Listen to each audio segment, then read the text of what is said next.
மசாலா சொல்ல போகிறேன். இதை பார்த்து லைக் பண்ணி சப்ஸ்கிரைப் பண்ணுங்கள், கமெண்ட் பண்ணுங்கள். ஒரு 5 எடுத்துக்கலாம். நல்லா தண்ணி விடாமல் அரைச்சிட்டு வந்தோம். 5 ஸ்பூன் எண்ணெய் ஊற்றிக்கிறோம். இலை 1, பட்டை 2, ஏலக்காய் 2 போட்டுக்கிறோம். Paste 1 spoon. 2 நிமிஷம் வதக்கிக்கலாம். 15 வெங்காயம் போட்டுக்கிறோம். எல்லாம் பொன்னிறமாக வதக்கிக்கலாம். சின்ன வெங்காயம் இதயத்தை பாதுகாக்குதுங்க. வச்ச தக்காளி ஜூஸை போடுறோம். எல்லாத்தையும் கிண்டி விட்டுக்கலாம். மாடி தோட்டத்தில் விளைஞ்ச 2 புதினா போட்டுக்கிறேன். நான் புத்துணர்ச்சி தருங்க, சூப்பராக இருக்குங்க.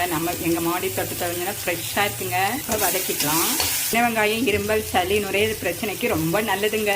குழம்பு மிளகாத்தூள் 1 ஸ்பூன், தனியாத்தூள் ஒரு 1/2 ஸ்பூனு, மசாலா 1 ஸ்பூனு, தூள் 1/2 ஸ்பூனு. எல்லாத்தையும் ஒரு 2 நிமிஷம் வதக்கிக்கலாம். அதிகமாக அரைச்சி கொஞ்சம் சென்னா எடுத்திருக்கேன். 200 கிராம் சென்னாங்க. இந்த சென்னாவை இதில் போடுறோம். தண்ணி ஊற்றிக்கிறோம். நான் பார்த்தீங்கன்னா எலும்புகள் தசைகளுக்கு ரொம்ப நல்லதுங்க.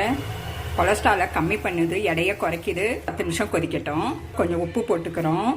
ஒரு 10 நிமிஷம் கொதிக்கட்டும். சூப்பரான சென்னா மசாலா ரெடிங்க.